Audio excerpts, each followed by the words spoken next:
बिस्मिल्लाहिर्रहमानिर्रहीम। अस्सलाम वालेकुम viewers and welcome to my YouTube channel Anisha की रेसिपी। तो कैसे हैं आप सब? उम्मीद है आप सब बिल्कुल ठीक होंगे। तो चलिए आज की रेसिपी के बारे में बात करते हैं। तो आज की हमारी रेसिपी बहुत ही यूनिक और बहुत ही मज़ेदार होने वाली है। हम दाल मसूर को चावल में डाल के बहुत ही नए तरीके से चावल बनाने का तरीका बताऊँगी मैं आप लोगों को। ये रेसिपी आप लोगों ने ना कभी कहीं देखी होगी, ना ही अपने घर में कभी बनाई होगी। तो वीडियो को अंत तक ज़रूर देखिएगा, आपको ये रेसिपी बहुत पसंद आएगी। तो सबसे पहले आपने दाल ले लेनी है। मैंने यहाँ पे 3 कप चावल लिए हैं और 1 कप दाल लिया मसूर की, और उसको पानी में अच्छे से आपने भिगो देना धो के। दाल चावल को अच्छे से वॉश करने के बाद आपने इसको 30 मिनट के लिए भिगो के रख देना है। दाल चावल को मिक्स करके भिगोने के बाद आपने कोई भी कुकिंग पैन ले लेना, उसके अंदर ऑयल ऐड कर लेना। उसके बाद मैंने यहाँ पे प्याज और टमाटर ऑलरेडी कट करके रख लिए थे।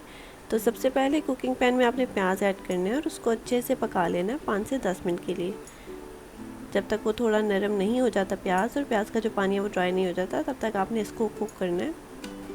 और जो चावल और दाल आपने भिगो के रखी है उसको आपने आधे घंटे के लिए भिगो के रखना है। तो आपने पहले ही पकाने से पहले आपने उसको 30 to 40 मिनट्स आपने उसको अच्छे से वॉश करना है, उसको भिगो के रख देना है आपने। वो डिपेंड करता है कि आप कौन से टाइप के चावल यूज़ करें।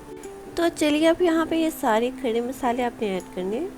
मसालों को पहले इस वजह से ऐड नहीं किया था क्योंकि हमने प्याज को थोड़ा बहुत पकाना था। तो अगर हम मसाले ये सारे पहले ऐड करते तो ये थोड़े पहले भी रोस्ट हो जाते और उसके बाद भी प्याज में पकते तो ये जल जाते। इस वजह से हमने थोड़ा प्याज को कुक कर लिया, उसके बाद ये सारे खड़े मसाले ऐड किए ताकि ये जले नहीं और अच्छे से रोस्ट भी हो जाए, पक भी जाए। जब तक हमें प्याज अभी 1-2 मिनट और पकाना है।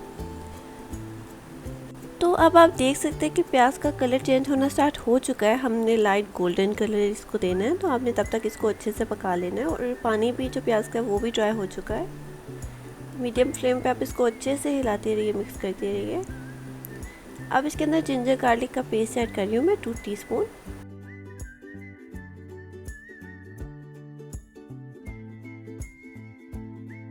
ब्राउन शेड प्याज पे आना स्टार्ट हो चुका है। बस 1-2 मिनट के लिए हम इसको और अच्छे से पकाएंगे। फिर इसके बाद इसके अंदर हम टमाटर ऐड कर देंगे।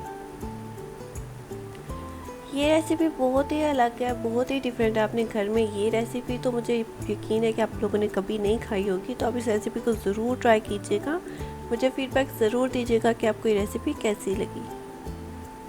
अब इसमें टमाटर ऐड कर दिया है। टमाटर को भी हम इसमें मीडियम फ्लेम पे अच्छे से कुक कर लेंगे 5 से 10 मिनट तक। जब तक ये थोड़ी नरम नहीं हो जाते तब तक आपने इसको कुक करना है।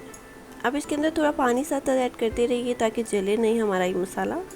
तो आप देख सकते हैं कि टमाटर भी यहाँ पे नरम हो चुके हैं। तो अब हम इसके अंदर सारे मसाले ऐड कर लेंगे।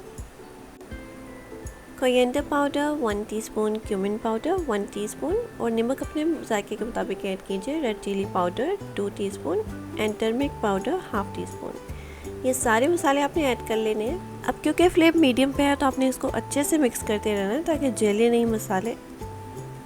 अब मैं यहाँ पे आलू ऐड कर रही हूँ जो कि मैंने क्यूब साइज़ में ऑलरेडी कट करके रख लिए थे। आपने बिल्कुल ऐसे ही क्यूब शेप में काटने हैं। तो अब जो हमने आलू ऐड किए मसाले में, उनको अच्छे से आपने मसाले में मिक्स करना है ताकि बहुत ही अच्छा जायका आएगा आलूओं का जो मसाला हमने बनाया उसमें। क्योंकि बॉयल आलू एंड फ्राइड आलू में बहुत डिफरेंस होता है। आप इस तरह ट्राई करेंगे, यकीन मानिए आपको ये रेसिपी बहुत पसंद आएगी। अब आपने 5 से 10 मिनट के लिए आलूओं को गलने के लिए लो फ्लेम पे रख देना है। तब तक मैंने यहाँ पे तवा लिया है, उस पर ऑयल ऐड किया, और यहाँ पे मैंने ग्रीन चिलीज़ मिडल से कट करके रखी थी।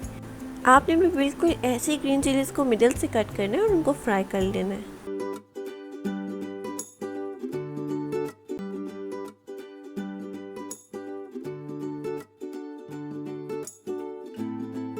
इनका टेस्ट बहुत ही यूनिक है, बहुत ही मज़ेदार आपको टेस्ट आएगा चावलों पे इन फ्राइड चिलीज़ का। मुझे उम्मीद है आप लोग को ये रेसिपी बहुत पसंद आएगी। एक बार ज़रूर घर में ट्राई कीजिएगा, आपके बच्चों को, बड़ों को, सबको बहुत अच्छी लगेगी। तो चलिए यहाँ पे ग्रीन चिलीज़ तो हमने फ्राई कर ली हैं। अब इनको किसी प्लेट में निकाल के साइड पे रख दीजिए, और चलते हैं हमने जो आलू रखे थे गलने के लिए उनको भी चेक कर लेते हैं। तो यहाँ पे तकरीबन हमारे आलू तो गल चुके हैं, पक चुके हैं मसाले में। 5 मिनट के लिए आप इसको अच्छे से भून लीजिए। और अब इसमें हम पानी ऐड कर लेंगे। मैंने 3 कप चावल लिए थे तो मैं 6 कप पानी ऐड कर रही हूँ। ताकि जो हमारी दाल है और जो चावल है वो इसमें अच्छे से पक जाए।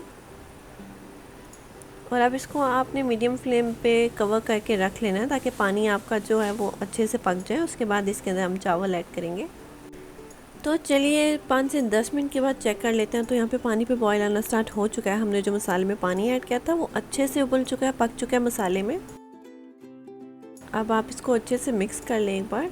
और आलूओं को ज़्यादा गलाना नहीं है, वो ज़्यादा गलने नहीं चाहिए। इस वजह से हमने मसाले में भी ज़्यादा देर कुक नहीं किया था। तो चलिए अब इसमें हमने जो दाल और चावल भिगो के रखे थे वो ऐड कर लेने। अब आपने बिल्कुल हल्के हाथों से इसको मिक्स करना है, क्योंकि आपने ऑलरेडी चावल को आधा घंटा भिगो के रखा था तो वो टूट ना जाए। इस वजह से आपने इस बात का ख्याल ज़रूर रखना है। बिल्कुल नरम हाथों से आपने इसको अच्छे से मिक्स करना है। उसके बाद कवर करके इसको 10 से 15 मिनट के लिए मीडियम फ्लेम पे अच्छे से पकने दें, ताकि जो पानी इसके अंदर हमने ऐड किया वो ड्राई हो जाए। उसके बाद आपने चावलों को दम देना है। बीच बीच में चेक भी करते रहें ताकि कुकिंग पैन में चावल नीचे लगे नहीं, जले नहीं। तो अब आप देख सकते हैं कि पानी काफ़ी खुश्क हो चुका है, काफ़ी ड्राई हो चुका है। यहाँ पे थोड़ा बहुत जो पानी रहता है उसको भी हम 10 से 15 मिनट रख लेंगे मीडियम फ्लेम पे। अब 10 से 15 मिनट के बाद हम चेक कर लेंगे। तो आप देख सकते हैं कि पानी ड्राई हो चुका है, बस थोड़ा बहुत जो ऊपर आपको पानी शो हो रहा है बस वही है। इसको अच्छे से पहले चावल को अपने नीचे से मिक्स करना है, ताकि जब हम दम देंगे तो चावल जले नहीं नीचे से। बिल्कुल हल्के हाथों से आपने मिक्स करना है ताकि टूटे भी नहीं चावल। और आप देख सकते हैं कि जो आलू हैं वो भी बिल्कुल आपको ऊपर नज़र आ रहे होंगे, बिल्कुल सही। ये बिल्कुल भी ज़्यादा गले नहीं हैं। और अब यहाँ पे हमने जो चिलीज़ फ्राई की थी वो ऐड करेंगे इसके ऊपर, और टमाटर ऐड करेंगे एंड ऑलिव्स ऐड करेंगे। इससे एक बहुत ही अच्छा और एक बहुत ही यूनिक टेस्ट आएगा आपके चावलों में। मुझे उम्मीद है आप लोग को ये रेसिपी बहुत पसंद आएगी। इस रेसिपी को अंत तक ज़रूर अच्छे से फॉलो कीजिएगा स्टेप बाय स्टेप, और इसको एक बार घर में ज़रूर ट्राई कीजिएगा। अब हमने चावलों को 10 से 15 मिनट के लिए लो फ्लेम पे दम दे देना है ताकि ये पक जाए। अब 10 से 15 मिनट के बाद आप चेक कर लें। अब आप देख सकते हैं कि चावल हमारे यहाँ पे बिल्कुल रेडी हैं। और ये रेसिपी ना आपने कहीं देखी होगी और ना ही आपने कभी इसको अपने घर में ट्राई किया होगा, तो एक बार ज़रूर ट्राई कीजिएगा। मुझे फीडबैक ज़रूर दीजिएगा कि आपको ये रेसिपी कैसी लगी। तो आप देख सकते हैं कि हमारे चावल भी बिल्कुल खड़े खड़े बने हैं, बिल्कुल भी ज़्यादा ओवरकुक नहीं हुए। आप देख सकते हैं कि देखने में कितने मज़ेदार लग रहे हैं। इनका जायका उससे भी कहीं ज़्यादा मज़ेदार है। आप एक बार इसको ज़रूर घर में ट्राई कीजिएगा। मुझे उम्मीद है आप लोग को ये रेसिपी बहुत पसंद आएगी। और मेरे Instagram, Facebook and TikTok account को फॉलो करना नहीं भूलें, और वीडियो को ज़रूर लाइक कर दीजिएगा और चैनल को सब्सक्राइब कर दीजिए। तो मिलते हैं आपसे नेक्स्ट मज़ेदार रेसिपी के साथ। तब तक के लिए अल्लाह हाफ़िज़।